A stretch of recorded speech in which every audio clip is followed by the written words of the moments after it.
petite vidéo. Grosse sécheresse, hein. Enfin, gros orage qui arrive, mais à mon avis il n'y a pas d'eau. Allez, petite tour du jardin. Alors je vous dis tout de suite, pas une seule goutte d'eau, jamais d'eau.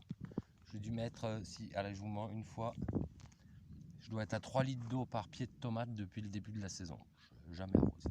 On n'a pas eu de pluie, on a eu une fois de la pluie, rien quoi, voilà, allez, donc ça va un petit peu loin. Courgettes, blettes, tomates, courgettes, pommes de terre, enfin tout est mélangé. Là c'est les haricots, donc sur celle qui est là, haricots grimpants jusqu'au bout là, toutes les rames, ça grimpe, et en dessous les pommes de terre, comme ça s'équilibre bien les deux. Et comme vous voyez, les petites tomates cerises qui arrivent. Là c'est de la noire de Crimée, c'est blindé de tomates. Et 3 litres d'eau, hein. Pas bien plus, tomates cerises encore. Voilà, ça c'est de la tomate jaune. Elle commence déjà, mais elle souffre, hein. Mais demain matin elles seront en pleine forme. Demain matin elles seront reparties. Elles vont la chercher la nuit, l'eau. La journée, elles dorment. C'est pas toujours très joli, mais ça prend. Faut accepter qu'il y en a certains qui sont plus fragiles que d'autres. C'est comme ça. Quand vous travaillez sans eau, il y a des graines qui ont plus de difficultés que d'autres. Courgettes, là, énorme là. Oh, pas une. 3 litres d'eau en une seule saison. Bon, paillage obligatoire. Il y a une belle courgette là. Putain. Là, ça va arriver aussi. Et bon, après, c'est pommes de terre. Les courges aussi, putain. Pas une seule goutte d'eau, les courges. Jamais arrosées. Pas de paillage. Elles sont carrément petites, mais je suis pas pressé. Ça fait pas, je m'en bats les couilles. C'est.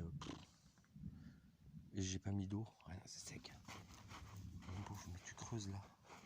Avant que tu trouves la terre. Ah, elle est un peu humide la terre quand même. Elle est à 10 cm quoi. Ouais.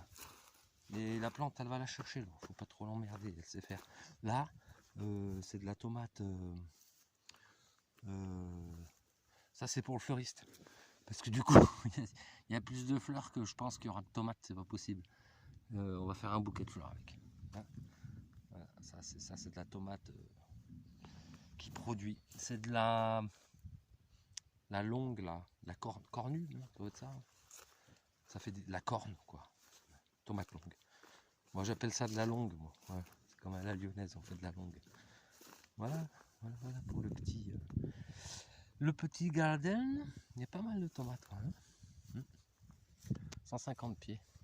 Alors ça c'est la tomate noire de Crimée, jaune, la cornue cerise, les tomates cerises. Et l'autre côté, j'ai fait de la. Ouais, il y a de la cerise. Il y a de la. J'ai pas fait de cœur de bœuf cette année. Et là, c'est de la. Putain, comment ça s'appelle? Géranium kiss. On dirait des géraniums. Il manque que les fleurs. Les fleurs, ça fait des grosses grappes de fleurs comme ça. Et c'est tout petit. Alors, je mets ma canette pour. C'est pas haut, hein. Mais c'est trapu, quoi. Tu vois, c'est des arbres, quoi. Là, ça, tu mets même pas de. Tu mets même pas de piquet. C'est un truc de malade. Voilà, pour te montrer. Hop, tu vois, la géranium, elle est verte. Oh, s'ils passent l'hélico, ils vont croire que je fais du CBD. Et là, c'est la tomate normale, que je fais mes graines quand même. Parce que je suis quand même pas con pour aller à la gamme vers les acheter. Donc elles sont habituées à pas être arrosées. Mais là, là quand même, je les ai mis un peu tard. Elles poussent. Mais il n'y a pas trop de tomates. Je sais pas pourquoi. Ça viendra peut-être plus tard. Là, ça souffre. Après, c'est peut-être des graines que j'ai pas trop adaptées encore depuis quelques années. Ça dépend les variétés, ça dépend quelles années j'ai repris en graines. Enfin bon. Et pourtant, l'autre côté, c'est gavé de tomates. Et là, presque pas. C'est rien comprendre. Je les ai plantées plus tard. Donc il y a eu quelque chose qui a fait que. Est-ce que c'est une histoire de lune? Est-ce qu'il y a une histoire de. Peut-être j'ai moins arrosé aussi, quand même, faut le dire. Beaucoup moins. Tout explique. période, c'est bon à prendre. Quand j'aurais déjà récolté là, 50 mètres de tomates là. Les gens, je pense que je vais partager mon festin avec les cochons. Allez, et les patates, je dis pas, patates, 200 mètres de pommes de terre. Et là, moutarde. Oui, si t'attends Carrefour qui t'apporte de la moutarde, t'es dans la merde.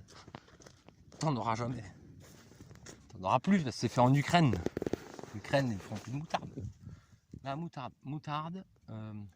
Attends, je peux pas prendre la canette. Putain, il zoome le gars, parce qu'il est pas con. Moutarde, qui est en train de bien pousser alors qu'il n'y a pas eu une seule goutte d'eau. Je l'ai mis avant la pluie. Et elle a été chercher l'eau direct, la racine, c'est super. Moutarde et facélie mélangés. Donc moi je vais récolter un peu de la graine pour faire. Donc j'en ai mis sur 2000 m² de chaque côté de mon jardin. C'est pour les chevreuils. Vous savez, ils vont bouffer un peu de moutarde et ils viennent pas dans mes jardins. Même j'ai mis des barrières, ça sert à rien de toute façon. Moutarde, je vais la laisser monter en fleurs. En graines, je pense que je ferai pas de graines. Peut-être, mais j'y crois pas. Ce sera trop tard. Mais au moins en fleurs, avec la facélie pour finir la dernière mielée pour les abeilles, quoi. Ça leur fait un petit apport là pour avant l'hiver, quoi.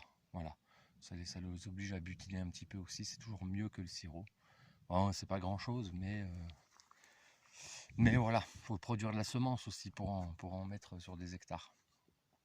J'ai commencé, j'en avais une poignée de main. Aujourd'hui, j'en ai des seaux entiers. J'espère en avoir carrément des sacs entiers bientôt. Voilà, allez, à la prochaine à tous.